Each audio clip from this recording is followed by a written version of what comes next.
299 റേറ്റിലേക്ക് വരുന്ന ബ്യൂട്ടിഫുൾ ആയിട്ടുള്ള home വെയറിന്റെ collections ആയിട്ടാണ് വന്നിരിക്കുന്നത്. നല്ലൊരു ഫാബ്രിക്കും പ്രിന്റും ആണ് ചൂസ് ചെയ്തിരിക്കുന്നത്. അതുകൊണ്ട് തന്നെ നമുക്ക് ഇതൊരു ഓഫീസ് വെയർ ഒക്കെ ആയിട്ട് യൂസ് ചെയ്യാൻ നല്ലൊരു ഫാബ്രിക്കിലേക്കാണ് കൊണ്ടുവന്നിരിക്കുന്നത്.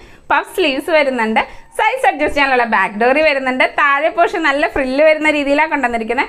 വൺ സൈഡ് പോക്കറ്റ് കൊടുത്തിട്ടുണ്ട്. നമ്മുടെ തന്നെ യൂണിറ്റിൽ നിന്ന് വരുന്നതുകൊണ്ട് തന്നെ നമുക്കിത് ഫീഡിംഗ് ഫ്രോക്ക് നൈറ്റി ആയിട്ട് നോർമൽ ഫ്രോക്ക് നൈറ്റി ആയിട്ട് നമുക്ക് അവൈലബിൾ ആണ്. ഫീഡിംഗ് ഫ്രോക്ക് നൈറ്റിക്ക് 320 ആണ് നമുക്ക് റേറ്റ് വരുന്നത്.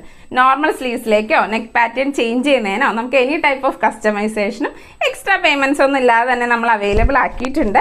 ഇത് നമുക്ക് സെൻട്രൽ സിബിലേക്ക് വരുന്ന ഒരു മോഡലാണ്. നമുക്ക് എനി ടൈപ്പ് ഓഫ് കസ്റ്റമൈസേഷനും നമുക്ക് പോസിബിൾ ആണ്. എക്സ്ട്രാ സ്മോൾ തുടങ്ങി നമുക്ക് XXL വരെയാണ് സൈസസ് അവൈലബിൾ ആയിട്ടുള്ളത്. 3XL തുടങ്ങി അപ് ടു 5XL വരെ നമുക്ക് സൈസ് കസ്റ്റമൈസേഷനും പോസിബിൾ ആണ്. നെക്സ്റ്റ് അജ്രക് പ്രിന്റിലേക്ക് വരുന്ന ഫാബ്രിക് ആണ്. ബ്യൂട്ടിഫുൾ ആയിട്ടുള്ള മെറൂൺ ഷെയ്ഡിലേക്ക് ഒരു മാംഗോ മോട്ടീവ്സ് ഒക്കെ വരുന്ന ഫാബ്രിക്കാണ് ചൂസ് ചെയ്തിരിക്കുന്നത്. ഡയമണ്ട് നെക്ക് പാറ്റേൺ ആണ് നമ്മൾ ഇതിനെ കൊടുത്തിരിക്കുന്നത്. നെക്സ്റ്റ് വൺ അതിൻ്റെ തന്നെ ബ്ലൂ ഷെയ്ഡിലേക്ക് വരുന്നതാണ്. ബ്ലൂ ഷെയ്ഡിൽ നമ്മളൊരു സ്ക്വയർ നെക്ക് പാറ്റേൺ ഒക്കെ കൊടുത്തിട്ടാണ് ചെയ്തിരിക്കുന്നത്. ബ്ലൂ ഷെയ്ഡിൽ ഇങ്ങനെ വരുന്നു. അടുത്തത് മെറൂൺ ഷെയ്ഡിലേക്ക് തന്നെയാണ്, വേറൊരു പ്രിന്റിലേക്കാണ് വന്നിരിക്കുന്നത്. മെറൂൺ ഷെയ്ഡിൽ കുറച്ചുകൂടി വലിയ പ്രിന്റിലേക്കാണ് വന്നിരിക്കുന്നത്. ഇത് അജ്രക് തന്നെയാണ് ഫാബ്രിക് വരുന്നത്. ഇതിൻ്റെ ബ്ലൂ ഷെയ്ഡിലേക്കും നമുക്ക് അവൈലബിൾ ആണ്. ഇതിലേതെങ്കിലും ഒന്ന് ഇഷ്ടപ്പെട്ടിട്ടുണ്ടെങ്കിലോ പർച്ചേസ് ചെയ്യാനായിട്ടോ നമ്മുടെ നമ്പറിലേക്ക് പെട്ടെന്ന് തന്നെ DM ചെയ്തോളൂ. താങ്ക്